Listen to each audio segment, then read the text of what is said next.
नमस्कार। आज हम एक ऐसी घटना की गहराई में जाएंगे जो सच में झकझोर देने वाली है। तेलंगाना के कामारेड्डी में हाल ही में हुए एक घरेलू विवाद ने अचानक इतना भयानक रूप ले लिया जिसका अंदाजा लगाना भी मुश्किल है। हमारा मकसद यहाँ कोई फैसला सुनाना नहीं है, बल्कि जो पुलिस और मीडिया रिपोर्ट सामने आई हैं उनके आधार पर एक क्रिमिनोलॉजिस्ट यानी अपराध विज्ञानी के नज़रिए से इस घटना के पैटर्न को समझना है। आइए इन बंद दरवाजों के पीछे की सच्चाई को डिकोड करते हैं और देखते हैं कि इस सोर्स मटेरियल से हमें क्या पता चलता है।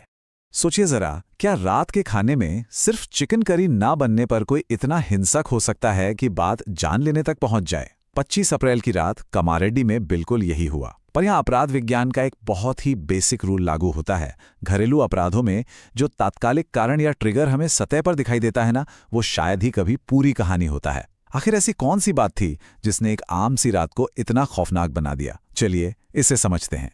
आज के इस विश्लेषण को हम कुछ अहम हिस्सों में बांटेंगे।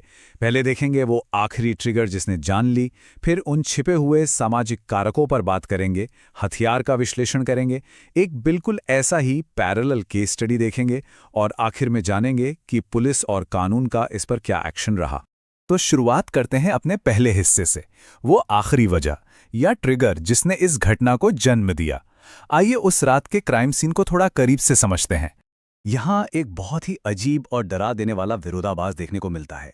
एक तरफ विवाद की वजह को देखिए, सिर्फ चिकन करी का ना बनना, एक ऐसी बात जो शायद कई घरों में होती होगी, लेकिन दूसरी तरफ इसका अंजाम देखिए, एक तुरंत और जानलेवा हमला। रिपोर्ट्स बताती हैं कि 28 साल की पत्नी ने अपने 35 साल के पति पर हमला कर दिया, जिससे उसकी मौके पर ही मौत हो गई। इतनी छोटी सी बात और इतना भयानक अंजाम, ये सीधे तौर पर एक साइकोलॉजिकल स्नैपिंग पॉइंट की तरफ इशारा करता है, जहां इंसान अपना मानसिक संतुलन पूरी तरह से खो बैठता है। पर सवाल वही है, ऐसा होता क्यों है? यहीं से हम आते हैं अपने दूसरे हिस्से पर, वो छिपे हुए सामाजिक कारण जो इस घटना की असली जड़ हैं। अब अपना ध्यान इस ताज़ा घटना से हटाकर उन हालातों पर केंद्रित करते हैं जिनमें ये हिंसा पनप रही थी। सतह के थोड़ा नीचे झांकने पर पुलिस द्वारा दी गई जानकारी एक बिल्कुल अलग ही कहानी बयां करती है। ये परिवार लंबे समय से भारी तनाव से गुजर रहा था। पति कबाड़ का काम करता था, लेकिन सबसे बड़ी समस्या थी उसकी शराब की लत। रिपोर्ट्स में साफ कहा गया है कि वो शराब का बुरी तरह आदी था और अपनी पत्नी को लगातार परेशान करता था। इस वजह से उन दोनों के बीच रोजाना भयानक झगड़े होते थे। तो मुद्दे की बात यह है कि 25 अप्रैल की रात अचानक से कुछ नहीं हुआ था। ये महीनों या शायद सालों का घरेलू दुर्व्यवहार और तनाव था, जिसने उस घर को बारूद के ढेर में तब्दील कर दिया था। और चिकन करी, वो तो बस एक चिंगारी थी जिसने इस ढेर में आग लगा दी। इससे हमें समझ आता है कि घरेलू विवादों में जो शुरुआती वार्निंग साइंस होते हैं, उन्हें पहचानना कितना ज्यादा जरूरी है। आगे बढ़ते हैं तीसरे हिस्से की तरफ, हथियार का विश्लेषण। किसी भी अपराध की फितरत समझने के लिए यह देखना बहुत जरूरी होता है कि उसमें इस्तेमाल किया गया हथियार क्या था। पुलिस रिपोर्ट के मुताबिक पत्नी ने अपने पति पर हंसिए से हमला किया था। इस हमले में आई गंभीर चोटों के कारण उसकी मृत्यु हो गई। अब एक क्रिमिनोलॉजिस्ट के नजरिए से ये डिटेल बहुत अहम है। ध्यान दीजिए, हंसिया कोई पहले से खरीदा गया या सोच समझकर लाया गया मर्डर वेपन नहीं है। भारत के गांव और कस्बों के घरों में ये खेती या घर के छोटे मोटे कामों के लिए इस्तेमाल होने वाला एक बहुत ही आम औजार है।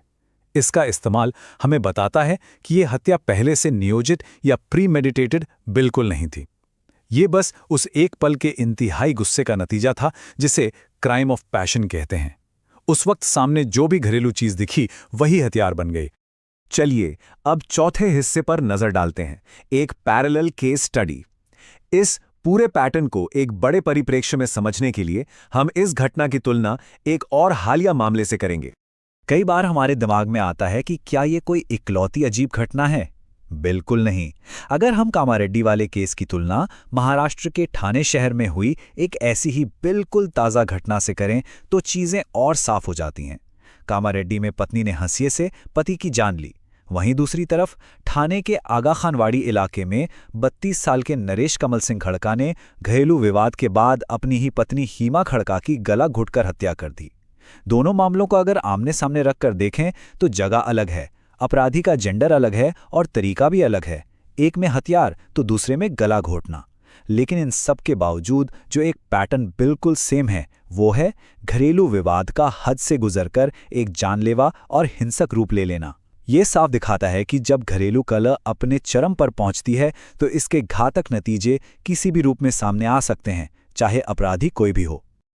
अब आते हैं अपने आखिरी हिस्से पर, यानी ऐसी घटनाओं के बाद पुलिस और कानूनी व्यवस्था किस तरह से काम करती है। जैसे ही हिंसा रुकती है, उसके बाद की कानूनी सच्चाई सामने आने लगती है। कामारेड्डी केस की टाइमलाइन पर गौर करते हैं। सबसे पहले मृतक के भाई की शिकायत के आधार पर पुलिस ने हत्या का मामला दर्ज किया। उसके बाद पुलिस टीम मौके पर पहुंची और अपनी जांच शुरू की। बहुत ही जल्द 28 साल के आरोपी पत्नी को गिरफ्तार कर लिया गया और अब उसे न्यायिक हिरासत यानी जुडिशियल कस्टडी में भेज दिया गया है। अगर हम उस पैरेलल ठाणे वाले केस की बात करें तो वहां भी पति नरेश खड़का हत्या के बाद नवी मुंबई के पनवेल भाग गया था, पर पुलिस ने बहुत तेजी दिखाते हुए उसे तुरंत ढूंढ निकाला और गिरफ्तार कर लिया। एक दिलचस्प बात यह भी है कि ठाणे वाले मामले में नए आपराधिक कानून भारतीय न्याय संहिता की अलग अलग धाराओं के तहत केस दर्ज किया गया है। कानून अपना काम वाकई बहुत तेजी से करता है, लेकिन अफसोस तब तक बहुत देर हो चुकी होती है। और इसी के साथ आज का ये विश्लेषण अपने अंजाम तक पहुंचता है, पर जाने से पहले एक बहुत ही गहरा सवाल छोड़कर जा रहा हूं। क्या बंद दरवाजों के पीछे होने वाली ये हत्याएं सिर्फ अचानक हुई हादसे हैं, या फिर ये लंबे समय से चले आ रहे उन अनसुलझे सामाजिक और घरेलू दुर्व्यवहारों का एक निश्चित और दुखदायी अंजाम है, जिन्हें शायद वक्त रहते रोका जा सकता था? इस पूरे सोर्स मटेरियल से हमें जो सबसे बड़ी सीख मिलती है वो यही है कि घरों के भीतर होने वाले इन छोटे छोटे संघर्षों और खतरे की उन शुरुआती घंटियों को कभी भी नजरअंदाज नहीं करना चाहिए। आशा है कि आज के इस विश्लेषण ने इस गंभीर विषय को एक नए नजरिए से देखने में मदद की होगी। जुड़ने के लिए धन्यवाद। जागरूक रहें।